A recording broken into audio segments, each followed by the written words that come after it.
অনেক রান্নার রেসিপি আছে যেগুলো বাবুর্চিদের হাতেই ভালো লাগে। এর প্রধান কারণ তাদের রান্নার কৌশল। জি প্রিয় দর্শক, আসসালামু আলাইকুম। দিরশি রেসিপিতে সেরকমই একটা রেসিপি থাকছে, খাসির গোশত দিয়ে মুগের ডাল রান্না। একদম বাবুর্চিদের রেসিপিতেই এই রান্নাটা করে দেখাবো।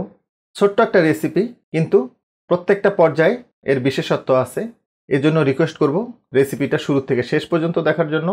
রেসিপি শুরুতেই খাসির গোশতটাকে একটু প্রসেস করতে হবে, আর এর জন্য একটা বাটিতে হাফ কেজি খাসির গোশত নিয়েছি। এই রান্নাটাতে গোশতগুলোকে একটু ছোট করে কেটে নিতে হয়। একটু দেখাই আপনাদের, দেখুন তুলনামূলক একটু ছোট।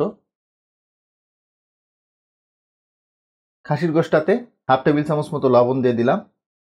এখন দিব পানি।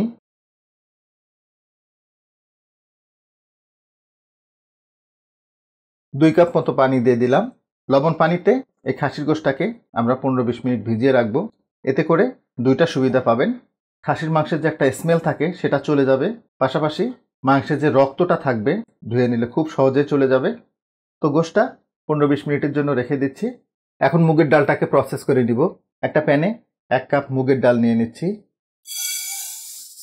মুগের ডালটাকে হালকা করে একটু ভেজে নিতে হবে। মুগের ডাল রান্না করার আগে ডালটাকে হালকা করে একটু ভেজে নেবেন।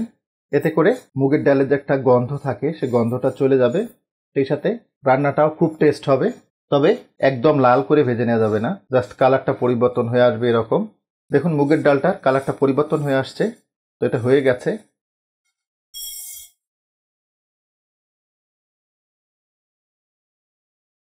ডালটাকে পানিতে ভিজিয়ে রাখতে হবে 15-20 মিনিট। এরপরে খুব ভালোভাবে ধুয়ে নিয়ে একটা স্ট্রেনারে পানিটা ঝরিয়ে নিতে হবে। মুগ ডালটাকে পানিতে ভিজিয়ে রাখলে এটা খুব দ্রুত সিদ্ধ হয়ে যাবে।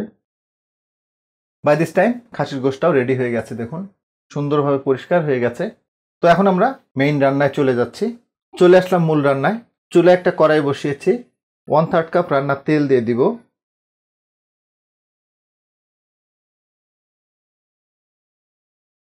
দিচ্ছি 2 টুকরো দারুচিনি, একটা কালো এলাচ বা বড় এলাচ, 4-5টা ছোট এলাচ, 5-6টা লবঙ্গ, হাফ চা চামচ কালো গোলমরিচ এবং একটা তেজপাতা। মশলাগুলোকে হালকা করে একটু ভেজে নিতে হবে। মশলাগুলোকে হালকা করে একটু ভেজে নিলাম। দিচ্ছি 1 কাপ পেঁয়াজ কুচানো,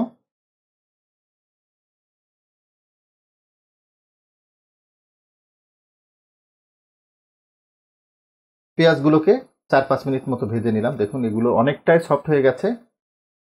এখন এখানে দিচ্ছি রসুন বাটা, 1 টেবিল চামচ মতো দিয়ে দিলাম। দিচ্ছি আদা বাটা, আদা বাটাটাও 1 টেবিল চামচ মতো দিলাম। আদা রসুনের কাঁচা গন্ধ চলে যাওয়া পর্যন্ত এগুলো একটু ভেজে নিতে হবে। আদা রসুনের কাঁচা গন্ধটা থেকে গেলে রান্নার স্বাদটা অল্টার হয়ে যাবে। আদা ও রসুন বাটাটাকে 2-3 মিনিট মতো একটু ভেজে নিলাম। এখন এখানে দিচ্ছি 1 টেবিল চামচ শুকনা মরিচের গুঁড়া, হাফ টেবিল চামচ জিরার গুঁড়া, হাফ টেবিল চামচ ধনিয়া গুঁড়া। শুকনা গুঁড়া মশলাগুলো যাতে পুড়ে না যায় একটু পানি দিয়ে দিব। হাফ কাপ মতো পানি দিয়ে দিলাম। ডাল এবং মাংসটার লবণটা একবারে দিয়ে দিচ্ছি, 1 টেবিল চামচ মতো দিলাম। এরপরেও লবণটা আপনারা আপনাদের রুচি মতো কমিয়ে বাড়িয়ে নেবেন। হলুদটা স্কিপ হয়ে গেছে, হাফ টেবিল চামচ মতো হলুদ দিয়ে দিচ্ছি।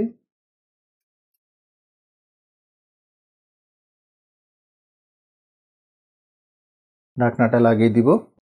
চুলের জালটা মিডিয়ামেই থাকবে। মশলাগুলোকে 3-4 মিনিট মতো কষিয়ে নিলাম।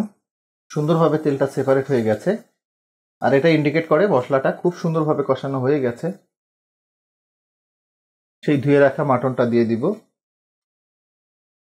শুরুতেই বলে রাখছি, এই ডাল গোশটা কিন্তু খুবই নরম হতে হবে। এজন্য এটাকে খুব ভালোভাবে কষিয়ে নিতে হবে এবং সিদ্ধ করে নিতে হবে। আমি দেখাবো আপনাদের। ঢাকনাটা লাগিয়ে দিব। চুলার জালটাকে হাই এবং মিডিয়ামের মাঝামাঝি রাখবো। খাসির গোশটাকে প্রায় 20 মিনিট মতো রান্না করে নিলাম। তবে অফ ক্যামেরায় কয়েকবার নেড়ে দিয়েছিলাম। দেখুন মাংসটা থেকে খুব সুন্দরভাবে তেলটা সেপারেট হয়ে গেছে। এর অর্থ মাংসটা খুব ভালোভাবে কষানো হয়ে গেছে। এখন এখানে পানি দিয়ে দিব, তবে পানিটা অবশ্যই গরম পানি।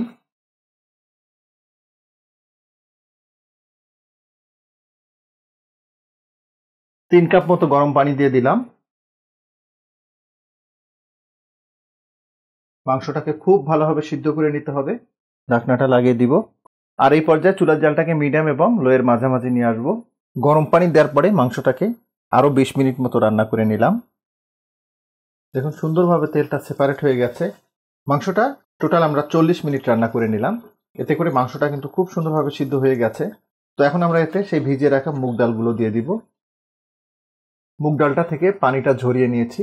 আর খেয়াল করে দেখুন মুগ ডালগুলো ফুলে ডাবল হয়ে গেছে। মুগ ডালটাকে মাংসটার সাথে খুব ভালোভাবে ভুনে নিতে হবে।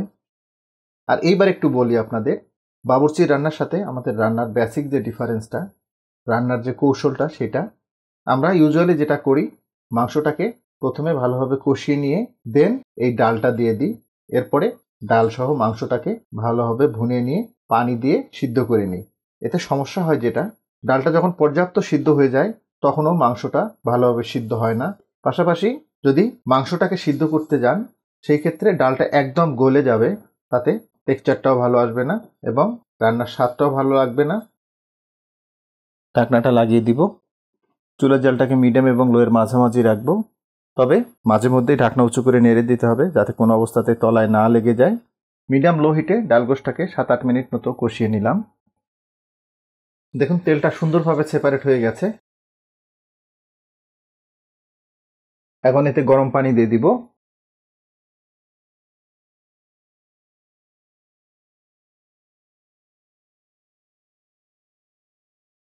তিন কাপ মতো পানি দিয়ে দিলাম, যেটা প্রায় 750 ml মতো।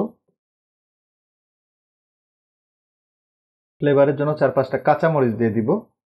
সেই সাথে দিব বাদাম বাটা। 2 টেবিল চামচ মতো বাদাম বাটা দিয়ে দিলাম। আমি কাজু বাদাম বাটা দিলাম। যদি হাতের কাছে কাজু বাদামটা অ্যাভেলেবেল না থাকে সেই ক্ষেত্রে নর্মাল যে চীনা বাদাম সেটা দিতে পারবেন। তবে সাজেস্ট করব এই রান্নাটাতে বাদাম বাটাটা দিতে এবং এই সময়টা দিতে। ঢাকনাটা আবার লাগিয়ে দিব। চুলার জালটাকে মিডিয়াম এবং লোয়ের মাঝামাঝি রাখবো। মিডিয়াম লো হিটে ডালগোশটাকে প্রায় 15 মিনিট রান্না করে নিলাম। তবে অফ ক্যামেরায় কয়েকবার নেড়ে দিয়েছি, যেহেতু বাদাম বাটা দেয়া আছে, এটা তলায় লেগে যাওয়ার চান্স আছে। দেখুন এটাই হচ্ছে অরিজিনাল ডালের টেক্সচার। কিছু ডাল আধ ভাঙা থাকবে, কিছু ডাল আস্ত থাকবে, বাট প্রত্যেকটা ডাল সিদ্ধ। তো আমরা অলমোস্ট শেষ পর্যায়ে। এই পর্যায়ে 1 টেবিল চামচ মতো ঘি দিয়ে দিব। ঘিটা দিলে একটা অথেন্টিক ফ্লেভার আসবে। রান্নার লুকটা দেখে বুঝতেছেন এটা কতটা স্বাদের হবে। এই ডালগোশটা পোলাও, নান, রুটি কিংবা পরোটার সাথে দুর্দান্ত যায়। দেখুন তেলটা কিন্তু সেপারেট হওয়া শুরু হয়ে গেছে। তেলটা সেপারেট হয়ে গেলেই কিন্তু আমাদের রান্নাটা কমপ্লিট। তো ঢাকনাটা লাগিয়ে দিব। আর চুলার জালটাকে এই পর্যায়ে একদম লো করে দিব। একদম লো হিটে ডালগোশটাকে জাস্ট 5 মিনিট মতো আমরা দমে রাখবো। একদম লো হিটে ডালগোশটাকে 5 মিনিট আমি দমে রেখেছিলাম। এটা কতটা লোভনীয় হয়েছে নিজেরা দেখেই বুঝতেছেন। দেখুন যেমনটা বলছিলাম, মুগ ডালগুলো কিছুটা আধ ভাঙা থাকবে, কিছুটা আস্ত থাকবে, বাট প্রত্যেকটা ডাল সিদ্ধ, একদম গলে যাচ্ছে। দেখুন কতটা লোভনীয় হয়েছে। ডালের কনসিস্টেন্সিটা এরকম থাকবে, যদি এটা ঠান্ডা হলে একটু ঘন হয়ে যাবে। দেখুন এইবার ফাইনাল লুকটা। এর কালারের টেক্সচার দেখে বুঝতেছেন এটা কতটা স্বাদের হবে। রেসিপিটা ভালো লাগলে লাইক, শেয়ার, কমেন্ট করার জন্য রিকোয়েস্ট থাকলো। তো আজকে এই পর্যন্তই। আল্লাহ হাফেজ।